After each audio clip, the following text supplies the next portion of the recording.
Ceci est un livre audio autogénéré par Google.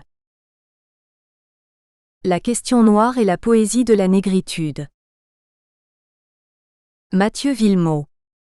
Le problème noir n'est pas un problème culturel. Introduction, le Nix Bar. 1. Ça commence par un voyage. Le 1er janvier 1945, Sartre fait partie d'un groupe de journalistes français invités aux USA. Il consignera cette expérience dans 32 articles pour divers journaux américains ou français. Il s'émerveille du progrès technique, des villes, du jazz qu'il entend par exemple au Nix Bar. On s'assied dans une salle enfumée, à côté des matelots, des malabars, des putains sans cartes. Personne ne bouge, le jazz joue. Il y a un gros homme qui s'époumonne à suivre son trombone dans ses évolutions. 2. Ni noir ni blanc. Je n'ai pas trouvé de texte où Sartre signale si les musiciens sont noirs ou blancs. Il va jusqu'à écrire « Le jazz ce n'est pas non plus le chant séculaire des esclaves nègres. On s'embarbouille des esclaves nègres. » Toute l'ambiguïté des textes que nous allons étudier est là. Pour signaler sa misère de classe, Sartre ne juge pas nécessaire de préciser si la putain sans carte est noire ou blanche. De même, il ne juge pas pertinent de dire si le trombone est noir ou blanc pour dire qu'il joue bien. Lorsqu'il dit « On s'embarbouille des nègres », il mentionne l'état d'esprit de ses voisins au Nix Bar, pas nécessairement le sien, mais voisins noirs ou blancs. Dans cette même ligne, dans un article paru aux USA, il écrit comme en passant « L'Amérique est devenue pour nous le pays de Faulkner et de Dos Passos comme elle était déjà la patrie de Louis Armstrong, de King Vidor, du blues. » Sartre explique aux Américains que pour lui, blancs et français, les USA ont été la patrie du noir Armstrong avant d'être celle du blanc chantre du Sud Faulkner. C'est tout à son honneur.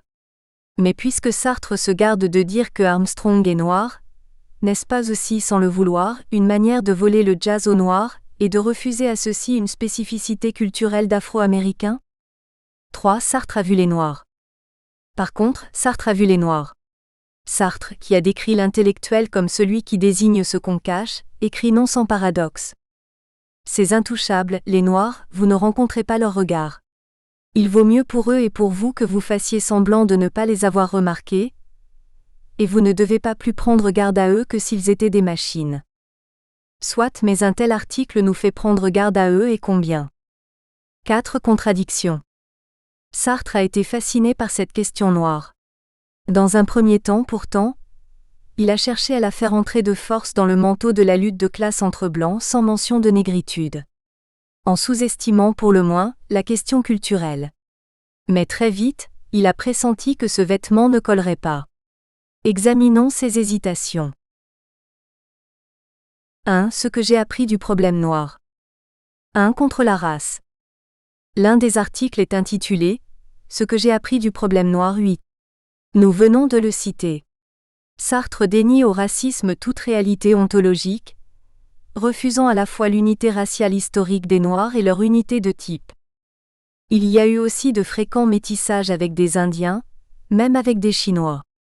Et comme en outre, il était autrefois de règle que les planteurs prissent leur maîtresse parmi les esclaves noirs, c'est à peine si un quart des nègres américains sont de pure descendance africaine. Au premier coup d'œil, ils offrent une extrême diversité.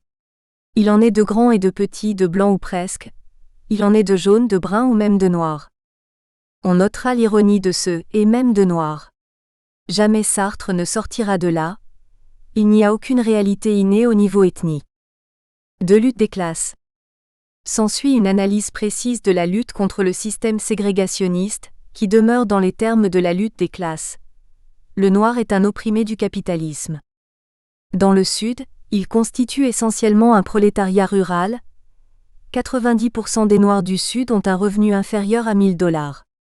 Sans doute le 15e amendement de la Constitution prévoit que le droit de vote des citoyens ne pourra être diminué ni refusé par les États-Unis, ou par un des États en raison de sa race, mais il y a 1000 manières de le tourner. Dans le Nord, si la ségrégation se voit moins, elle a des effets 100 fois plus néfastes car elle s'exerce dans le domaine du logement. L'oppression du noir est parfaitement mesurable. Mais encore une fois, si ce type d'approche souligne l'injustice faite aux noirs, elle ne valorise guère la négritude pour elle-même, réduisant l'oppression du noir à son aspect économique. 3. Culture afro-américaine ou pas ? C'est cet article qui porte le diagnostic qui m'a servi de titre. Le problème noir n'est ni un problème politique, ni un problème culturel. Les Noirs appartiennent au prolétariat américain et leur cause est la même que celle des ouvriers blancs. Il semble qu'il n'y ait qu'une seule solution au problème noir, et elle n'est pas prochaine. Lorsque le prolétariat américain aura reconnu l'identité de ses intérêts en face de la classe patronale, les nègres lutteront avec les ouvriers blancs et à égalité avec eux pour leur reconnaissance de leurs droits. La composante culturelle de l'oppression des Noirs est niée en toutes lettres. Cette négation est poussée à ses conséquences logiques. Le nègre ne doit pas lutter pour être reconnu comme nègre, afro-américain ou autre chose, mais comme prolétaire, avec le blanc, à la limite pour ne pas être reconnu comme noir. Dans ce texte, une place est-elle faite pour une culture afro-américaine ? La question n'est pas posée, mais nous avons ce verdict étonnant. Les Noirs n'ont en commun que le traitement dont ils font l'objet. Le noir serait-il une pure construction du blanc ? 4 ouvertures. En juin 1945, Sartre ne pense pas encore la différence culturelle comme une composante propre de la liberté. Dans ce schéma, la place d'une culture afro-américaine est très problématique. Mais déjà, il ne se satisfait pas de cette grille de lecture. Plusieurs faits le prouvent. A. Peuple noir. En une courte phrase, Sartre signale que certains leaders noirs ont peur que la situation sanitaire des Noirs mette en danger la vie même du peuple noir. Qui dit peuple dira facilement culture, sauf que Sartre ne le dit pas et ne dit pas non plus s'il accepte cette expression peuple noir, pour désigner les Afro-Américains dont il a souligné la diversité historico-ethnique. B. Solution pas prochaine. Deuxième ouverture, cette petite incise. Il n'y a qu'une seule solution au problème noir et elle n'est pas prochaine. Pourquoi n'est-elle pas prochaine ? Parce que la lutte de classe du patronat morcelle le prolétariat, et que son unité n'est pas pour demain ? Ce n'est pas seulement de cela qu'il s'agit ici, mais de la difficulté qu'ont les Noirs et les Blancs à se regarder comme égaux, parce que l'un se voit noir et l'autre se voit blanc. Sartre le sait déjà. Il le mettra en scène dans La Putain respectueuse. Lizzie, prolétaire blanche du Nord, ne peut se solidariser du nègre accusé à tort, car les Blancs lui font sentir qu'en tant que blanche, elle appartient quand même à une élite. Intériorisant ce jugement, elle dit au nègre « Je n'aime pas les nègres ». Et le nègre, bien que sûr d'être lynché, ne peut pas tirer sur des Blancs. Il ne peut s'affranchir du complexe d'infériorité raciale qu'on lui a inculqué. C'est « prolétaire pas comme tout le monde ». Enfin, Sartre mentionne le cas des Noirs parvenus, certains sont avocats, médecins, professeurs, quelques-uns dirigent de grands journaux. Il s'empresse d'ajouter qu'ils sont très peu nombreux. C'est un phénomène présent dans tout prolétariat. Pour masquer au prolétariat sa condition, le patronat en laisse une fraction connaître une ascension sociale. Mais par définition, le prolétaire parvenu est reconnu par la bourgeoisie comme bourgeois. Il subit mille avanies mais n'est plus traité politiquement, socialement en prolétaire, sinon il ne s'agit plus de capitalisme mais de féodalité. Or, pour ce qui est des parvenus noirs, Sartre précise. Leur récente fortune ne leur donne aucun droit, ils ne comptent pas plus aux yeux des Blancs que le garçon d'ascenseur. Ils se nomment même des citoyens de troisième classe. Ce sont les Noirs 14. Q' ont-ils donc, ces prolétaires, qui fait que la bourgeoisie n'arrive pas à sélectionner parmi eux le petit reste qui aura droit à monter l'échelle sociale pour légitimer la misère des autres ? Sartre répond, ce sont les Noirs. Le problème noir n'est pas seulement un problème de classe. Sartre le pressent, mais n'arrive pas encore à le penser. 2. La violence révolutionnaire. 1. Un nouveau paradigme. A. Présentation du texte. L'être et le néant se terminait par la promesse d'une suite explorant les conditions de possibilité d'une conversion à l'authenticité. Le 16 juin 1949, Sartre livre à combat des pages intitulées « Le noir et le blanc aux États-Unis », qui devaient être reprises dans l'ouvrage sur la morale. Cet ouvrage n'a jamais été achevé, mais il en est resté des notes nombreuses, publiées à titre posthume sous le titre Cahier pour une morale. Cette édition comporte un appendice intitulé « La violence révolutionnaire », d'où ont été extraites les pages publiées dans Combat. Cette annexe est elle-même inachevée puisqu'elle commence par un « 1 » l'oppression, qui ne sera jamais suivi de son 2. C'est un second temps par rapport au choc existentiel dans les rues de New York. Sartre s'est renseigné. Il a lu les lois sur l'esclavage et les traités de justification esclavagiste. B. L'esclavage comme nature. L'esclavagiste présente l'état d'esclave comme une nature. On a fait l'esclave esclave parce que son paganisme et son origine culturelle, jugée très basse par l'esclavagiste, donnent le droit d'en faire un esclave. L'esclavagisme s'auto-justifie. Les maîtres usent sur eux de leur pouvoir discrétionnaire pour les mettre en tel état qu'ils justifient ce pouvoir discrétionnaire. C'est leur servitude qui justifie leur servitude. La loi de 1808 interdit la traite des Noirs. N'est plus esclave que le fils d'esclave. L'esclave est né pour l'esclavage. Cet esclave né va devoir survivre, intérioriser sa situation. Mais tout ce que l'esclave fera pour rendre sa situation moins rude, sera retourné par le maître en argument en faveur de l'esclavage. L'esclavage est adapté aux Noirs. Puisque les maîtres brisent les familles en vendant séparément enfants et parents, les Noirs évitent de trop s'attacher à leur parenté. Pour le blanc, c'est la preuve qu'ils n'ont aucun sens de la famille et qu'on a le droit de briser celle-ci. En outre, l'esclavagiste est lui-même fils d'esclavagiste. Il découvre dès l'enfance la ségrégation, il ne choisit pas d'être maître, il se vit de mauvaise foi comme respectant un ordre de nature. L'oppression est dans la nature puisque c'est un fait naturel que le noir est inférieur au blanc. Elle est de droit divin puisque la nature est ménagée selon les volontés de Dieu. Il y a des objets qui sont blancs et des objets qui sont noirs. Mais le noir va finir par reprendre lui aussi sa servitude comme nature. L'état d'opprimé est nécessairement repris par l'opprimé comme conduite de mauvaise foi. Sinon, l'oppression s'effondrerait. C'est ce qui arrive à l'esclave. Un autre passage des cahiers sur l'esclavage en général parle de complicité réciproque de l'oppresseur et de l'opprimé et signale que l'esclave joue à être esclave, formule type de la mauvaise foi selon Sartre. Cela n'excuse rien évidemment du côté de l'esclavagiste mais explique la pérennité du système. Sartre résume, parce qu'on ne le traite qu'à coups de fouet, le noir ne marche qu'à coups de fouet 22. C'est esclave pas prolétaire. La situation de l'esclave est très différente de celle du prolétaire. À la mine ou à la forge, le prolétaire est interchangeable avec n'importe quel autre prolétaire. Mais étant la propriété souvent l'héritage du maître, l'esclave est son esclave, incomparable à celui du voisin. On le connaît, on se fait un honneur de ne pas avoir souvent besoin du fouet dans sa plantation. On linge toujours les nègres des autres, dit Sartre, on défend les siens. L'esclave a une mission magique. Il justifie son maître dans son être de maître, et en ne se révoltant pas il lui prouve qu'il est un bon maître. L'obéissance de l'esclave est par elle-même comme une prétention sur la bonté du maître.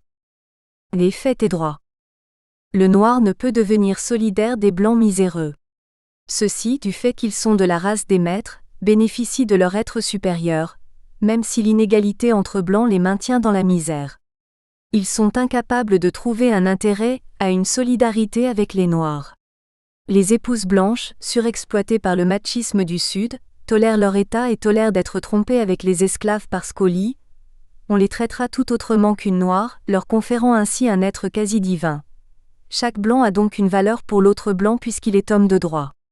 Supprimer les esclaves, il n'y a plus chez les blancs que des hommes de fait. De même que la valeur de la blanche vient exactement de ce qu'on ne traite pas comme une noire. Par contre, en raison du lien concret et paternaliste qui le lie à son maître, l'esclave est esclave de droit.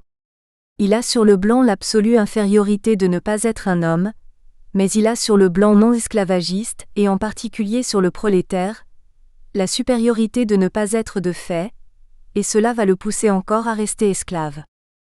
Chez Sartre, l'expression homme de droit divin désigne l'homme de mauvaise foi qui se prétend justifié par une essence pensée par Dieu, et qui rejette dans la pure nature les hommes qui l'oppriment. Ainsi, matérialisme et révolution dit que le bourgeois se veut homme de droit divin, quand le prolétaire, pour contester son oppression, va s'affirmer et affirmer tous les hommes comme purement de fait. Ce texte fait de l'esclave un homme de devoir divin, privé de droit certes, mais divin quand même. Ce qui l'empêche de contester sa servitude. Fausse culture du noir. Le modèle de la lutte prolétarienne contre la bourgeoisie ne s'applique pas à l'esclavage. Sartre cherche un autre paradigme. À première lecture, le texte semble rejeter que ce nouveau paradigme puisse être culturel. Sartre écrit en effet l'état mental des Noirs est évidemment extrêmement bas. Ils valent originellement moins qu'ils ne valaient même en Afrique. Lorsque Sartre dit cela, il rapporte le discours des esclavagistes. Mais fidèle à sa théorie de la mauvaise foi, il montre que ce discours est en partie devenu vrai. Il est vrai que l'esclave tire un bénéfice de sa résignation. Il vit sans angoisse dans l'univers de l'enfant. Il peut être insouciant parce que les valeurs sont sûres. Il est en deçà de l'angoisse et de l'esprit de sérieux, sans responsabilité. Harper écrit que l'impudicité parmi les esclaves ne mérite pas de terme plus dur que celui de faiblesse. L'insouciance et le rire noir viennent de là. L'insouciance, le rire, l'humour de l'esclave méritent-ils le nom de culture ? C'est une manière de s'adapter, d'une part, de faire plaisir au maître, d'autre part. L'autre texte des cahiers, qui ne porte pas spécifiquement sur les Afro-Américains mais sur les esclaves en général, n'utilise le mot culture qu'une seule fois, pour dire « la faim, le froid », portent en eux une certaine valeur de culture, parce qu'ils révèlent l'humanité de l'esclave comme identique à celle du maître. Soit, mais c'est vraiment très peu. À ce stade, le problème noir est moins que jamais pensé comme un problème culturel. Pourtant, dans ce même texte, les portes vont s'ouvrir. 2. Possibilité d'une autre culture. A. Silence. L'insouciance n'est pas le tout de la culture noire. Le jazz, pour Sartre, est bien plus qu'une couleur locale qui permet de s'adapter aux rudesses du temps. Armstrong dit quelque chose de l'homme que Sartre peut entendre, et qui définit les USA. Or du jazz dans les cahiers, Sartre n'en dit rien. Il est périlleux de faire parler un silence, mais grâce à ce silence, le jazz n'est pas réduit à un caprice d'enfant. Dans son article sur le Nix Bar, à l'époque où Sartre rapportait que les esclaves nègres on s'en barbouille, il affirmait aussi que le jazz est un divertissement national des USA. Voilà un divertissement qui n'est pas resté idiot, au sens strict, mais a transcendé la contingence de sa naissance. B. Dénomination. Il y a ensuite la dénomination de l'Afra-américain. Sartre s'y attarde dans son article sur le problème noir, ce sont les Noirs. Ne les appelez pas des niggers, vous les blesseriez. Il préfère l'épithète d'homme de couleur qui est d'usage officiel, ou celle d'Américain brun qui les flatte, ou à la rigueur le nom de négro. Regrettons que Sartre n'ait pas pris le temps d'unifier ces dénominations, en les traduisant toutes, ou en les rapportant toutes en américain. Comment les appelait-il ? Ou plutôt quel terme utilisait le traducteur devant lui ? Dans l'article, il alterne entre noir et nègre. En France, le mot nègre n'a pas encore pris le sens insupportable qu'il a aujourd'hui, mais il est déjà vulgaire par rapport à noir. Sartre aurait pu se faire un devoir de dire américain brun qui flatte les noirs, ou prolétaire noir, cohérent avec sa démonstration. Si nigger vexe les noirs, si négro n'est que toléré, pourquoi Sartre dans cet article qui les défend dit-il si souvent nègre ? Dans La putain respectueuse, Lizzie veut à tout prix apprendre le prénom de Fred et ne l'apprendra qu'à la toute dernière réplique.